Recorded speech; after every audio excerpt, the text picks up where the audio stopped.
Hey, how's it going? It's Tim Brown, and this is the Hook Better Leads podcast. And today I'm with Tracy Bookman of Homestead Roofing. Out of what state are you guys out of? We're in Colorado. Colorado. And we're talking about Acculynx, pros and cons, and we're doing a pricing breakdown. But first, I want Tracy to tell the story of how we met. Yeah, we met virtually. So I've actually been looking at your videos for a long time online, and I think you've got great content. I'm actually kind of chasing you guys because I watch the number of your subscribers and the number of your views. And so it's like, you're kind of like my benchmark, right? If I can get there, I feel like I'm successful. But you had this one video, Job Nimbus versus Acculynx, battle for the best roofing CRM. And I go, okay, I'll watch that, because we've been on Acculynx for a long time, and we've looked at least a half a dozen other roofing specific CRMs. And so I wanted to know, all right, what are people saying about that, the comparison between the two. So I watched the video, and you and I talked about this, so I know you're okay with me telling this story. You go. I watched the video, and as soon as I realized that you were interviewing a guy from Job Nimbus, I was like, oh, well, this isn't a fair comparison. You're not going to talk about Acculynx, and you didn't talk about Acculynx. Yeah. And so I left a reply, and said it's not a fair comparison. It's no comparison at all. You're not talking about Acculynx. So you replied graciously, probably more graciously than my comment. and I think you asked, okay, well, tell us about Acculynx. Tell us what the pros and cons are of Acculynx. So I left a fairly long comment on the video, kind of going over what I felt were the pros and the cons of Acculynx. That's what has since happened.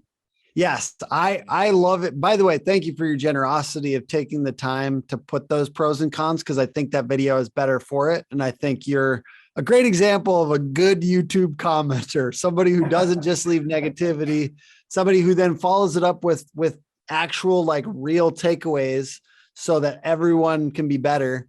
And but I do have to ask, what has since happened since that comment? Yeah, okay, so I'm going to qualify that, because we are in a migration from Acculynx to Job Nimbus. Yeah. But now ask me why. Yeah, why? Yeah, it's not because we think Job Nimbus is better. It's because Acculynx has basically priced themselves out of our reach. And that's real though. Something can be good or maybe even the best, but if its value isn't proportionate to the amount of money you're spending on it, then it makes sense to make a business decision in some cases. Right. So we're going to get into the pricing, but where do you stand at this moment? By the way, we're also in this podcast, if you're just considering whether you're going to listen or not, we're also going to talk through Tracy's awesome YouTube strategy and how it's been working out and some of his other marketing stuff. But first, Acculynx. What are the pros and cons as you see them now, if you don't mind kind of putting that out there? Yeah. In my opinion, I still think Acculynx is far superior to any of their competitors. We've been probably borderline power users of Acculynx now since February of 2015, so over 7 years. And we've put it through its paces. We signed up to be one of their beta testers at one point.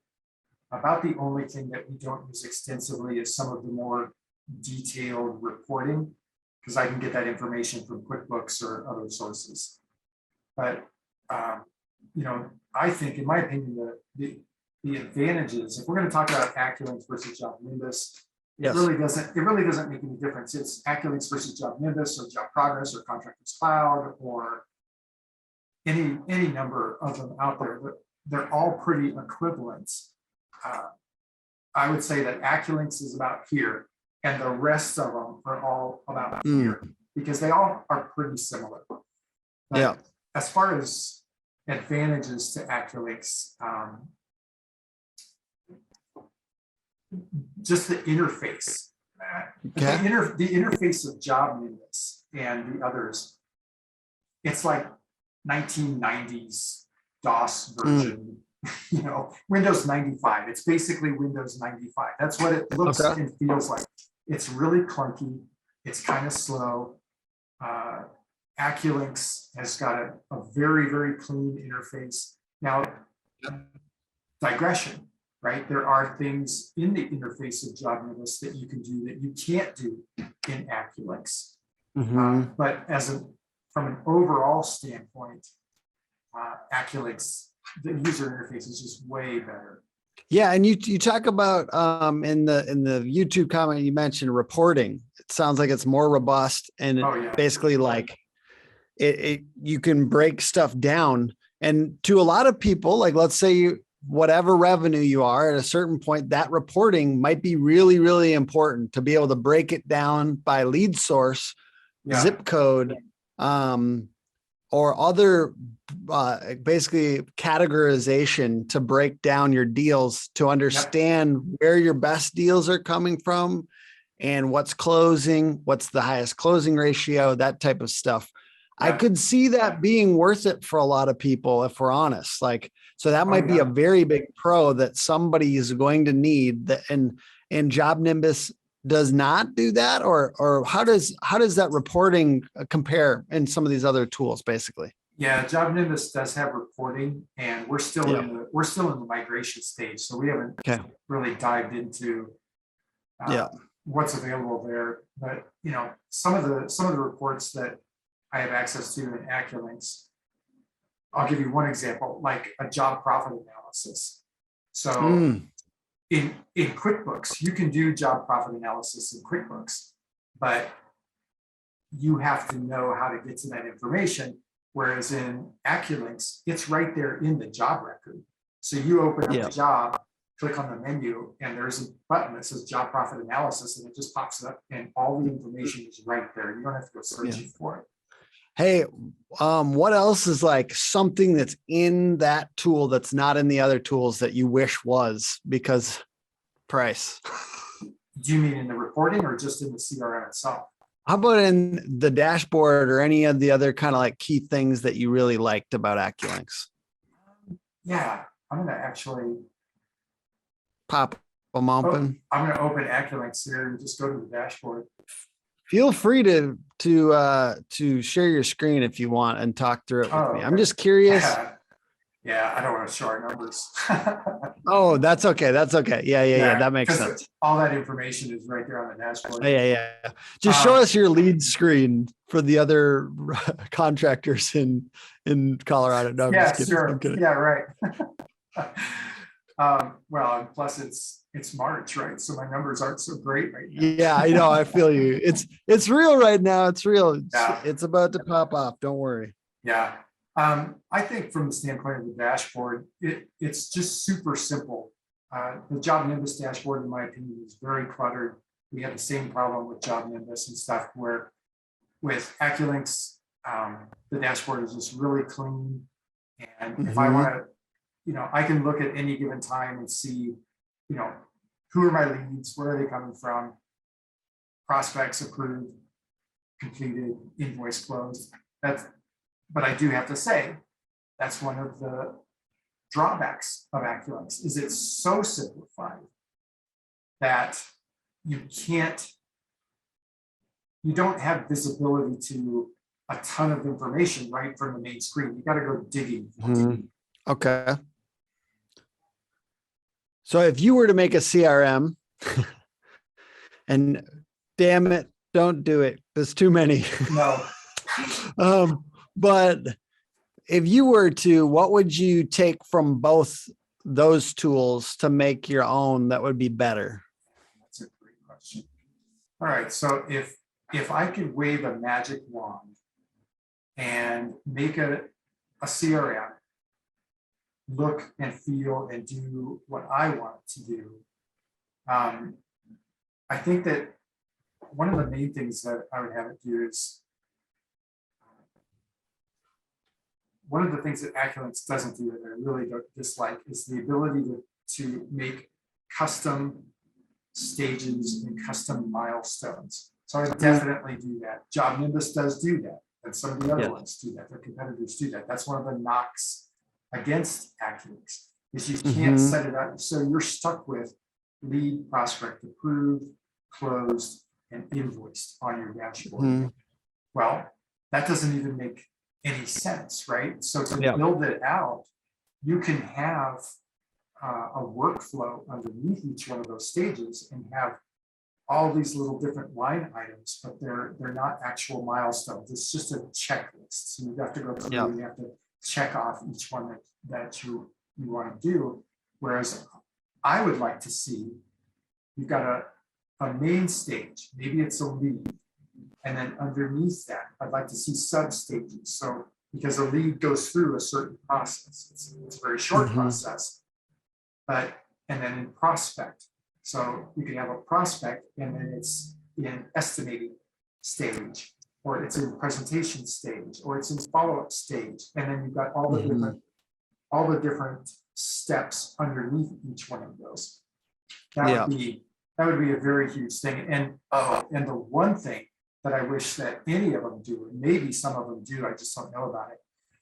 I would love to be able to have, a big monitor on our production office wall that has the production calendar that I don't have to pay for another user to display, right? I would love, because right now we don't have it here in my office, but we've got 2 whiteboards, the dry erase whiteboards. Yeah. Good night. It's 2022, right? Give me the ability to put a big screen up there. Yes, I love those production dashboards. They're right on it. Yeah.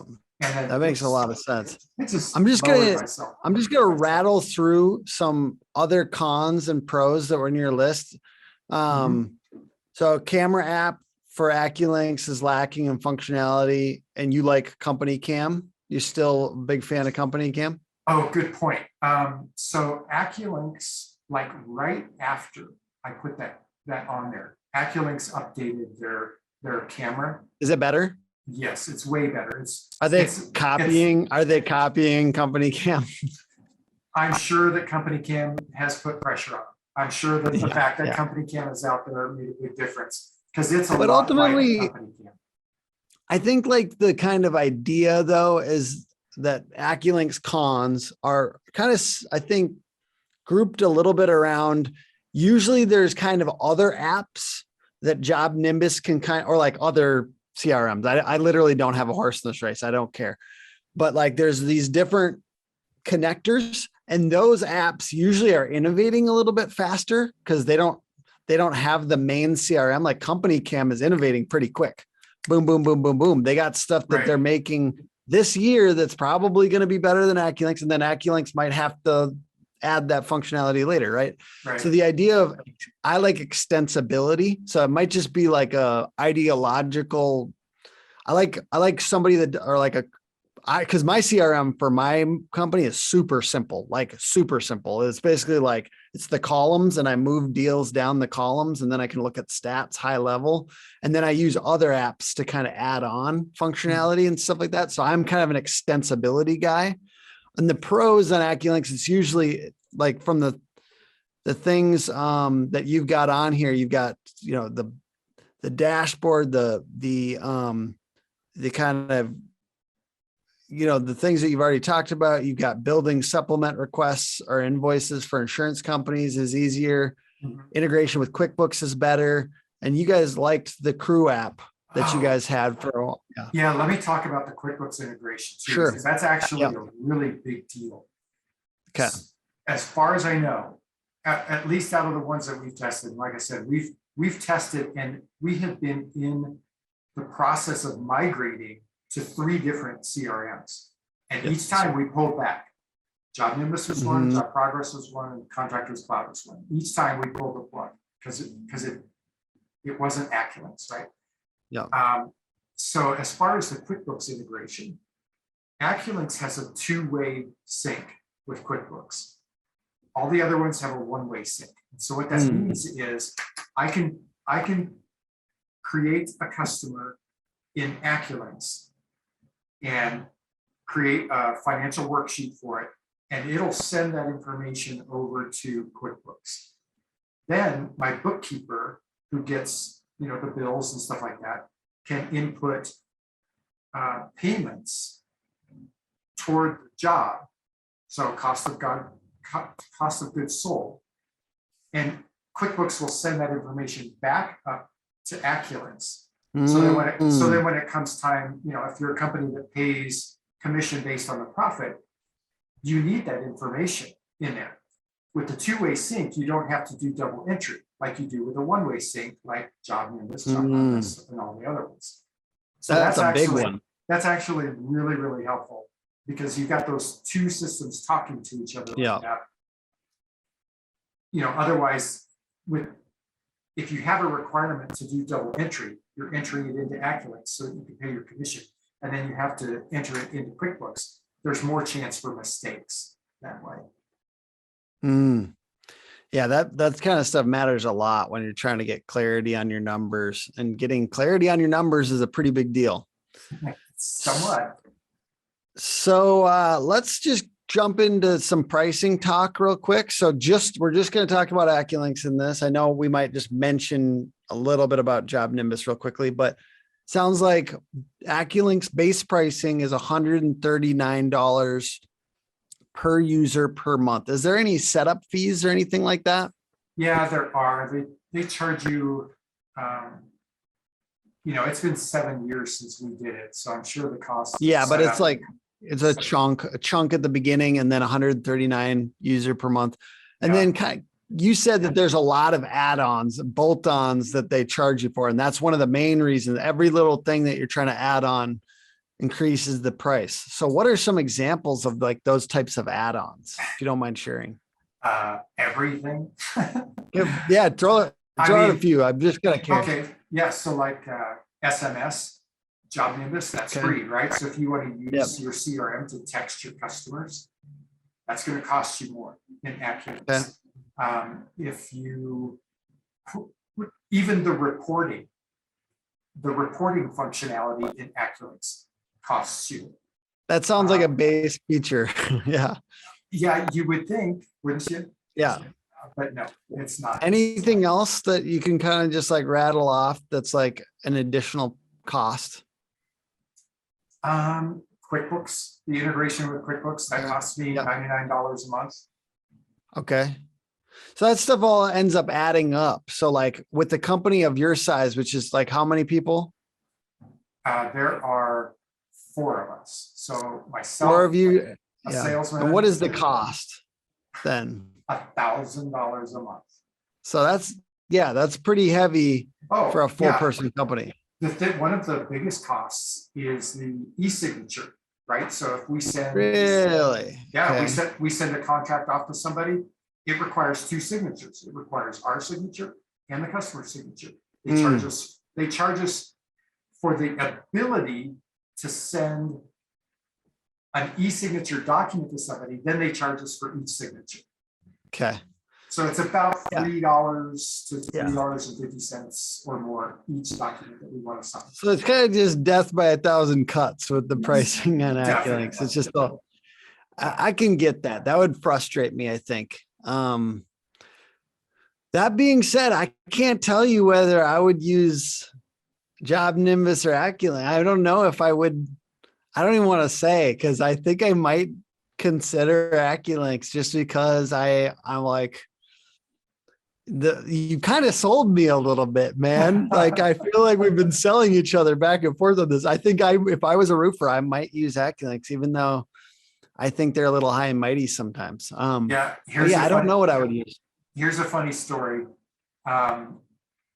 So I was just at the One Industry, One Model seminar down there in Dallas. Yeah. And I was sitting at a table, and there was a guy, I assume he was a roofing company owner.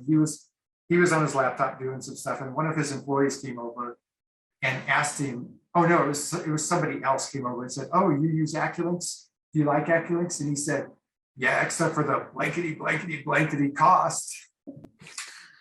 So it's not just me. It's not just me.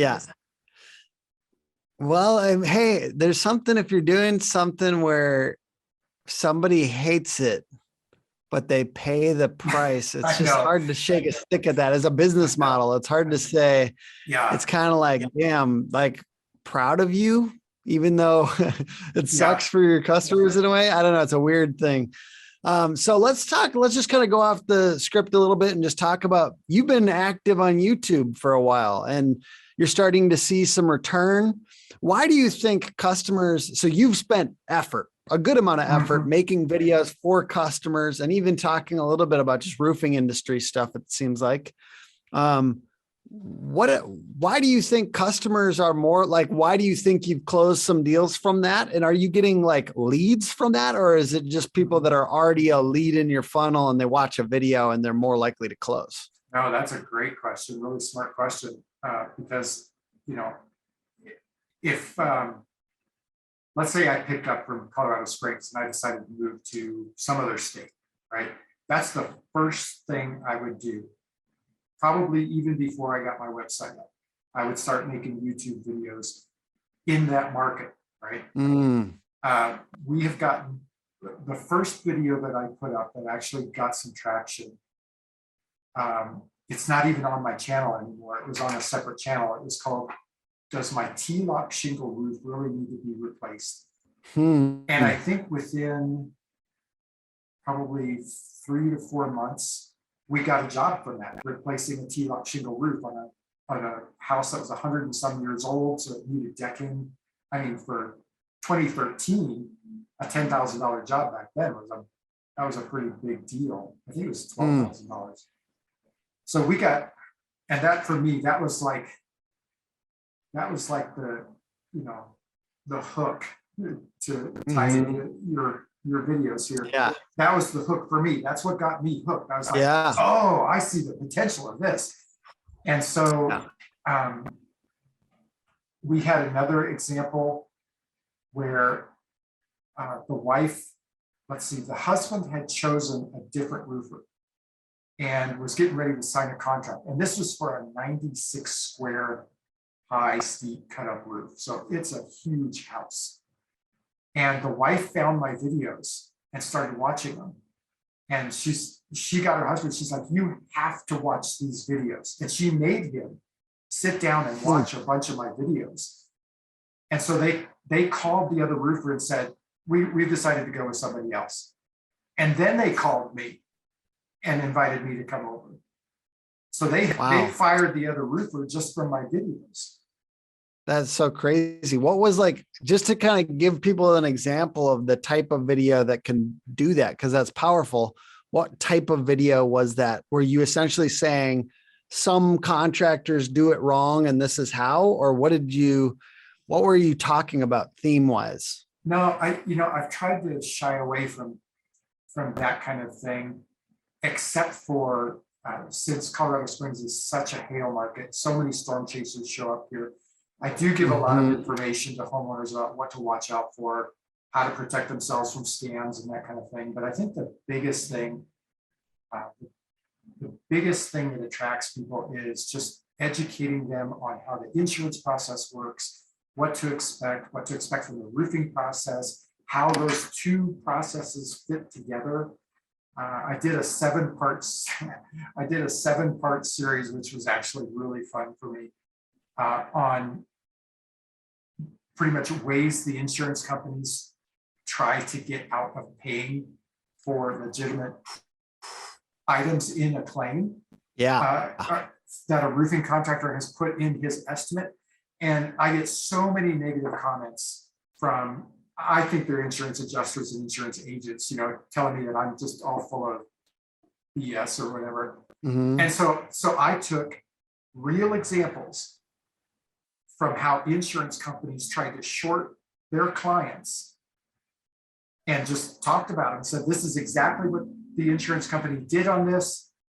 We went back to the insurance company, basically proved to them that they had to include these costs, and they always gave up. So what does that say? Does that say that the insurance companies are, oh, this roofer, he's way smarter than we are, we should just give in? No, they know that those are legitimate parts of the claim. They should have included them. Yeah. And we were just able to prove it. Well, just most people won't fight. So if they Exactly do right. if they do low ball stuff and they just constantly negate stuff that may be legitimate, then 50 to 80%, they probably have like a percentage that they won't bother us about it, won't make us give them that money. So boom. Well, And then Steve, I think Steve Patrick actually has those stats. And I think that I think that he said that the insurance companies know that 11% of their claimants won't ever get the repairs done. They just spend the money. 11%. Yeah. That's pretty crazy. And to think that, they just know what they're going to get, and they kind of have a policy. Like I've seen some crazy stuff, man. I don't think I can go back. I think I took the red pill, because now I've seen like comments of like David Taggart in Dallas is like in Texas is like posted like comments of, it almost looks not real, but it's like for insurance people being like, there's literally bonuses around denying claims.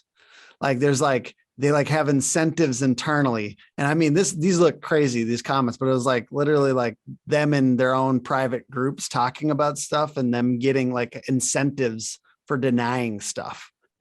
It's just interesting. There's so much conflict of interest in the whole industry. Because there's lots of unethical contractors that are trying to game the system. Oh, I agree 100%. Yeah. But there are insurance companies that reduce the bonus amounts for their agents based on the number of claims that come in. So the agents are financially incentivized to not let their clients turn in claims. There are insurance companies that use the third-party subcontractor adjusters, and they pay them a commission based on the claim amount. So the adjusters are financially incentivized to increase the claim amount. Yeah. It's insane.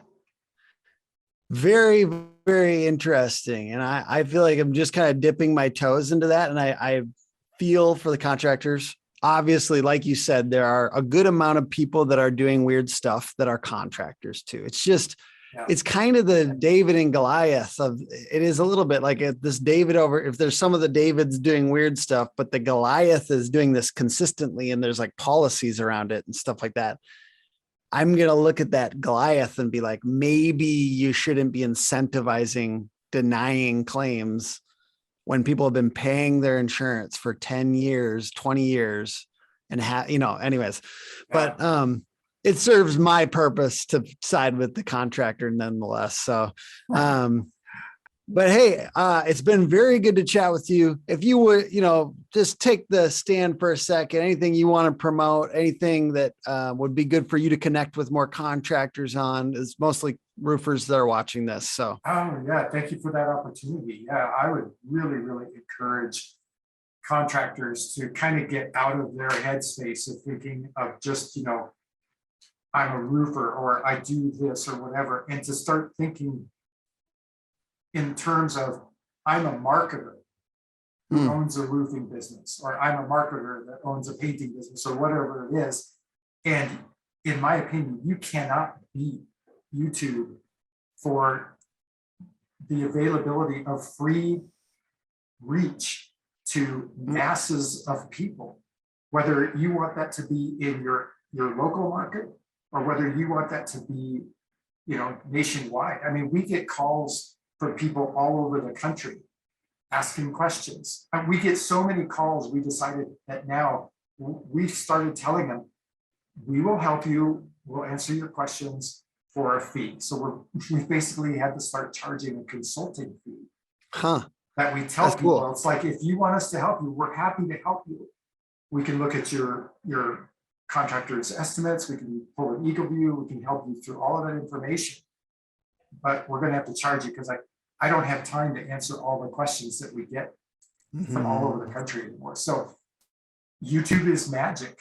And if you're a contractor and, don't be afraid to just grab your phone and do a selfie. I mean, almost all of my videos are what we call just our walk in the park videos. And I like to walk. I go for walks in the morning and I use that time. I just record a video that answers people's questions. And then we just post it. It's, thank you for visiting our walk in the park video. I'm Tracy Bookman, blah, blah, blah, blah, blah.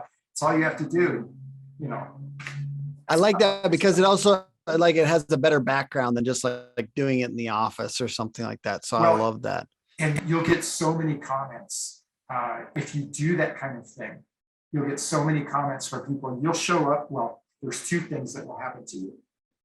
You'll show up at a door and the homeowner will be like, oh, I didn't know you were going to come, right? It's like this celebrity status thing.